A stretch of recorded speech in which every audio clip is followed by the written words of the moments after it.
Chapitre 17 Doctrine et méthode.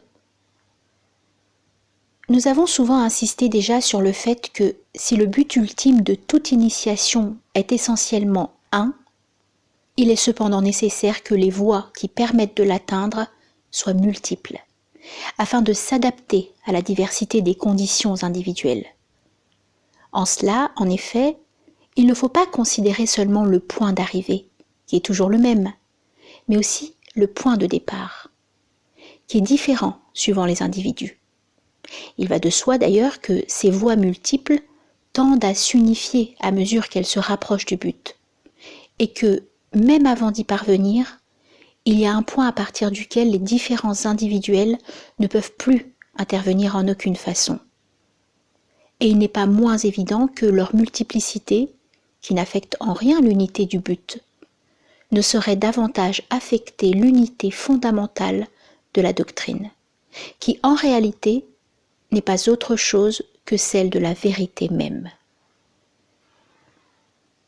Ces notions sont tout à fait courantes dans toutes les civilisations orientales.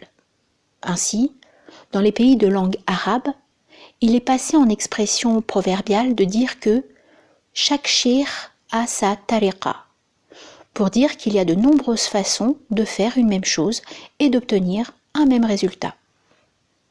À la multiplicité des turuq dans l'initiation islamique correspond exactement dans la tradition hindoue celle des voies du yoga, dont on parle quelquefois comme d'autant de yoga distincts, bien que cet emploi du pluriel soit tout à fait impropre, si le mot était pris dans son sens strict, qui désigne le but lui-même. Il ne se justifie que par l'extension usuelle de la même dénomination aux méthodes ou aux procédés qui sont unis en œuvre pour atteindre ce but. Et en toute rigueur, il serait plus correct de dire qu'il n'y a qu'un yoga, mais qu'il y a de multiples margas, ou voies conduisant à sa réalisation. Nous avons constaté à cet égard, chez certains occidentaux, une méprise vraiment singulière. De la constatation de cette multiplicité de voies, ils prétendent conclure à l'inexistence d'une doctrine unique et invariable, voire même de toute doctrine dans le yoga.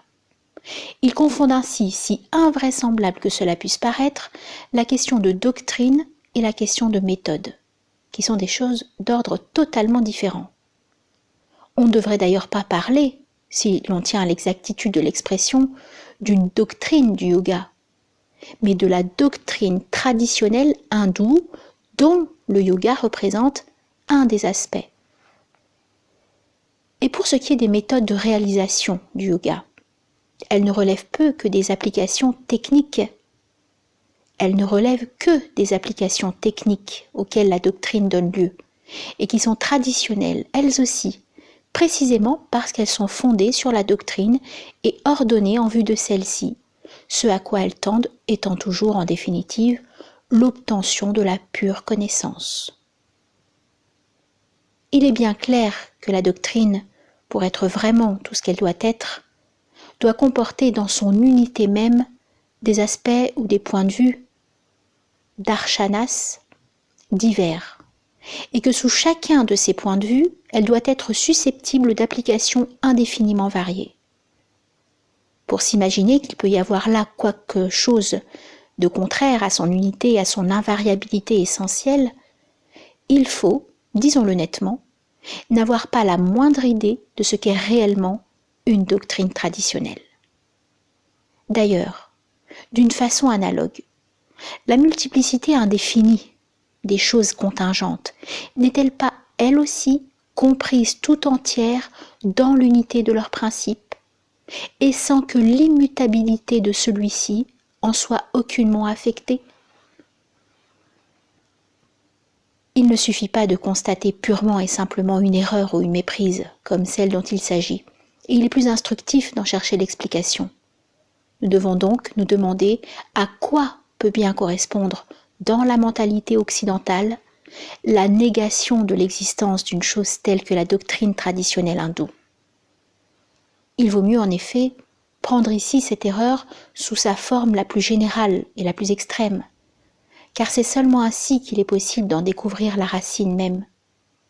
Quand elle revêt des formes plus particularisées ou plus atténuées, celles-ci se trouveront dès lors expliquées aussi, a fortiori, et d'ailleurs, à vrai dire, elles ne font guère que dissimuler, quoique d'une façon sans doute inconsciente dans bien des cas, la négation radicale que nous venons d'énoncer. En effet, nier l'unité et l'invariabilité d'une doctrine, c'est en somme nier ses caractères les plus essentiels et les plus fondamentaux, ceux-là même sans lesquels elle ne mérite plus ce nom. C'est donc bien encore, même si l'on ne s'en rend pas compte, nier véritablement l'existence même de la doctrine comme telle. Tout d'abord, en tant qu'elle prétend s'appuyer sur la considération d'une diversité de méthodes, ainsi que nous venons de le dire.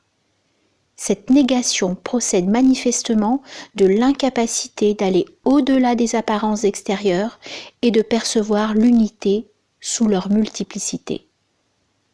Sous ce rapport, elle est du même genre que la négation de l'unité foncière et principielle de toute tradition, à cause de l'existence de formes traditionnelles différentes qui ne sont pourtant en réalité qu'autant d'expressions dont la tradition unique se revêt pour s'adapter à des conditions diverses de temps et de lieu, tout comme les différentes méthodes de réalisation.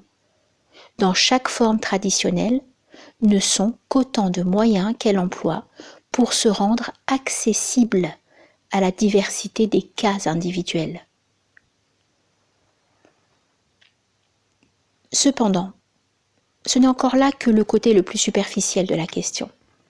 Pour aller davantage au fond des choses, il faut remarquer que cette même négation montre aussi que, quand on parle de doctrine, comme nous le faisons ici, on rencontre, chez certains, une incompréhension complète de ce dont il s'agit réellement.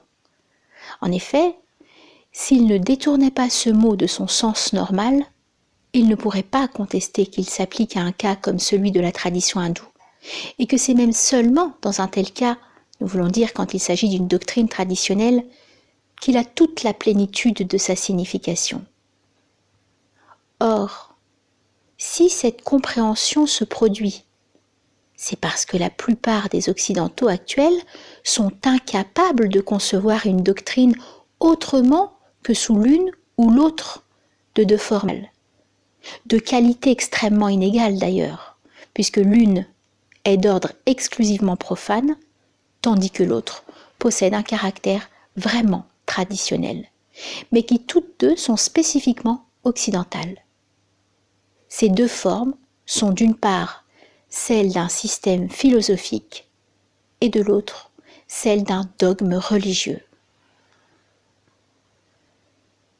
Que la vérité traditionnelle ne puisse aucunement s'exprimer sous une forme systématique.